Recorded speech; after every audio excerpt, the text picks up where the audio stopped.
నమస్తే, welcome to 8 PM news. ఇక updates చూద్దాం. మంగళగిరి సీకే కన్వెన్షన్ లో వైఎస్ఆర్ 70వ జయంతి కార్యక్రమంలో తెలంగాణ సీఎం రేవంత్ రెడ్డి మాట్లాడుతున్నారు. లైవ్ ద్వారా చూద్దాం. కొనసాగిస్తుందని సంపూర్ణమైన విశ్వాసం నాకున్నది.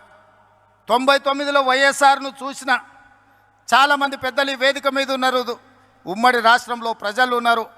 99లో వైఎస్ఆరే ఇవాళ వైఎస్ షర్మిల ప్రధాన ప్రతిపక్ష నాయకురాలుగా పనిచేస్తుందని చెప్పి నేను ఈ సందర్భంగా మీకు అందరు తెలియజేస్తాను. ఈరోజు ఈ రాష్ట్ర రాజకీయాల గురించి నేను ఎక్కువ మాట్లాడాను, కానీ ఒక్క మాట అయితే చెప్పదలుచుకున్నా. ఈ రాష్ట్రంలో బీజేపీ అధికారంలో ఉంది. బీజేపీ అంటే బాబు, జగన్, పవన్.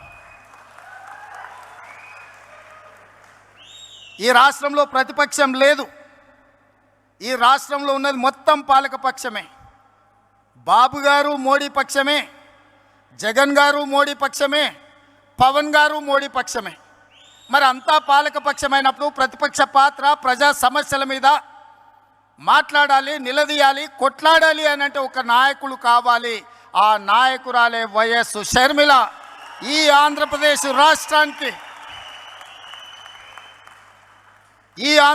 రాష్ట్రానికి ప్రజల పక్షాన, బడుగు బలైన దళిత గిరిజన మైనారిటీ మహిళల పక్షాన నిలబడి కొట్లాడేది, నిలబడి మాట్లాడేది, ఢిల్లీతో నిలబడి కలబడేది వైఎస్ షర్మిల. షర్మిల గారి నాయకత్వంలో మీరు పనిచేయండి.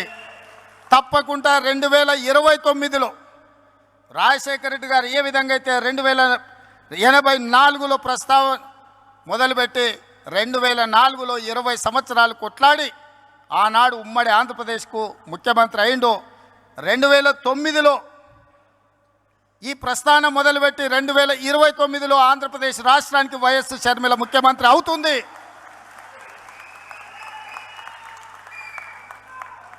కార్యకర్తల త్యాగం, వైఎస్ షర్మిల పోరాటం ఊరికే పోదు.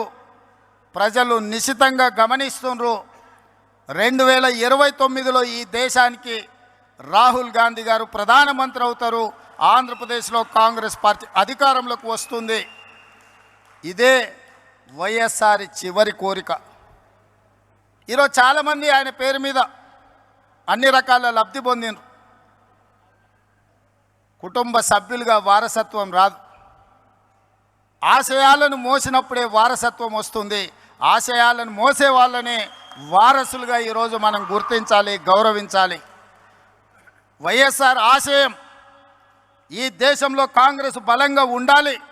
బడుగు బలైన దళిత గిరిజన మైనారిటీ మహిళల్ని ఆదుకోవాలి, హక్కున చేర్చుకోవాలి అనే ఆలోచనతో రాహుల్ గాంధీ గారు ప్రధానమంత్రి కావాలన్నదే వైఎస్ఆర్ గారి ఆలోచన. మరి ఈరోజు ఆంధ్రప్రదేశ్ ప్రజలు నేను అడుగుతున్నా, వైఎస్ఆర్ అభిమానులను నేను అడుగుతున్నా, వైఎస్ఆర్ పేరు మీద రాజకీయ వ్యాపారం చేసేవాళ్ళు ఆయన వారసులా, లేకపోతే నిజంగా వైఎస్ఆర్ గారి ఆశయం కోసం కష్టపడుతూ, ప్రతి ఒక్కరికి తెలుసు, బడికెళ్ళే పిల్లగానికి కూడా తెలుసు ఆంధ్రప్రదేశ్లో కాంగ్రెస్ అంటే గెలుచుడు కష్టం సార్, సర్పంచ్ అయినా అని.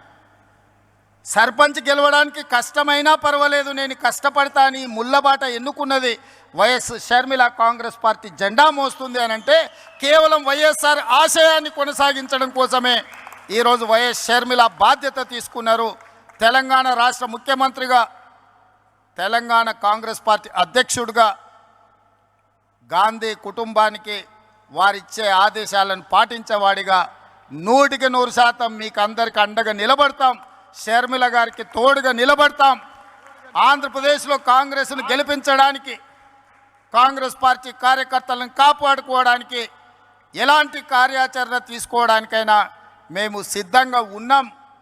నా మంత్రివర్గం అందరూ ఈరోజు ఇక్కడికి వచ్చిండ్రు అని అంటే మేమందరం అండగా నిలబడతామని చెప్పడానికే మంత్రివర్గాన్ని మొత్తం తీసుకొని వచ్చిన ఇక్కడికి. నేను ఒక్కడనే వచ్చి ఉండొచ్చు, లేదా రాహుల్ గాంధీ గారు పంపించినట్టు సందేశాన్ని కూడా పంపించుండొచ్చు. అలా కాకుండా మేమందరం, మా సహచర మంత్రివర్గ సభ్యులందరం కూడా వచ్చి వేదిక మీద కూర్చున్నాము అని అంటే మేమున్నాం మీకు అండగా నిలబడడానికి, మేముంటాం మీకు తోడుగా నిలబడడానికి. షర్మిల గారు చేసే ప్రయత్నాన్ని విజయవంతం చేయడానికి ఈ మధ్య టీవీలో, పేపర్లో చూస్తున్న కడప పార్లమెంట్కు ఉప ఎన్నికలు రావచ్చు అని. నిజంగానే ఉప ఎన్నికలు వస్తే ఊరూరు తిరిగే బాధ్యత నేను తీసుకుంటా.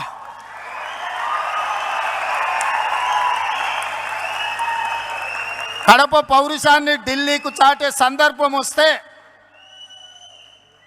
కడప జిల్లా వాసుల తరఫున కాంగ్రెస్ పార్టీ జెండా మోయడానికి గల్లీ గల్లీ తిరగడానికి అక్కడి నుంచే ఎక్కడైతే పోగొట్టుకున్నామో అక్కడనే వెతుక్కోమని పెద్దలు ఏదైతే చెప్పినరో, ఏ కడప జిల్లాలో కాంగ్రెస్ పార్టీకి దెబ్బ తగిలిందో అదే కడప జిల్లా నుంచి కాంగ్రెస్ పార్టీ జెండాను ఎగరేసి ఆ గడ్డ మీద నుంచే పోరాటం మొదలు పెడదాం.